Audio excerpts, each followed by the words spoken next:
Half a day to your Wami and good evening, Commonwealth. Today is Wednesday, April 25th, 2018. Following the U.S. Senate passing the Northern Mariana Islands U.S. Workforce Act by unanimous consent, we hear from author of the legislation, U.S. Senator Lisa Murkowski of Alaska. Take a listen. I'm pleased the Senate has passed Senate Bill 2325, which is the Northern Mariana Islands U.S. Workforce Act. We passed it by unanimous consent yesterday.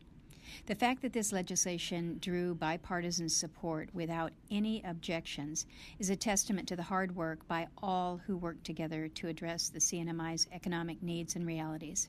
I particularly want to thank Governor Torres and Congressman Sablan for their efforts. I know that Congressman Sablan is already working with his colleagues in the House of Representatives to move this legislation forward as soon as possible.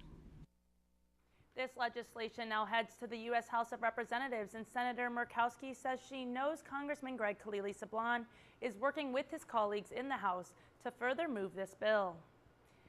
And in a phone interview with Congressman Kilili Sablan this morning, he remains optimistic and believes the legislation will move quickly. As Congressman Kilili Sablan says, it has this far. And the final round was on March 8. I sat around the table with working group and staff from Homeland Security and hammered out the last details.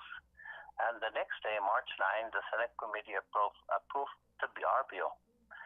So March 9 was over 6 weeks ago, and it may seem like a long time, but I've been here 10 years, and in my experience, for this bill to go from introduction on January 19 to pass it in the Senate 2 months later, that's fast.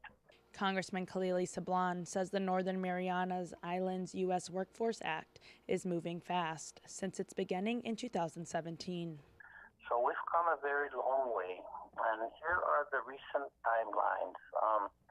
We put the finishing touches on the bill on March 8th. Senator Murkowski's committee okayed it on March 9th. Then the report was filed 10 days later on March 20. After that, Republicans sent the bill around to their offices for clearance.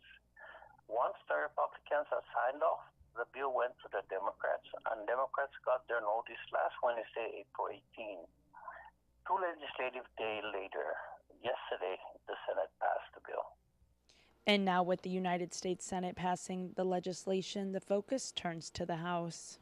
First, we have the support of the Republican and Democratic members who participated in the working group. And I met with Democratic leadership in March as soon as the Senate committee okayed the bill to let our side know it could pass the Senate. And at each step of the way, we checked in and kept everyone posted. But today the message was different. The Senate acted, now it's up to the House. But the Republican majority is in control. If the Republicans decide to put the bill up for a vote on suspension calendar, that means delaying until maybe May.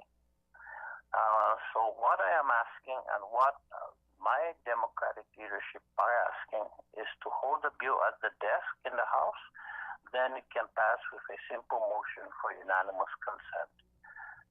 Unanimous consent is the quickest way, says Congressman. However, it is now a decision to be made by the Republican majority who control the agenda.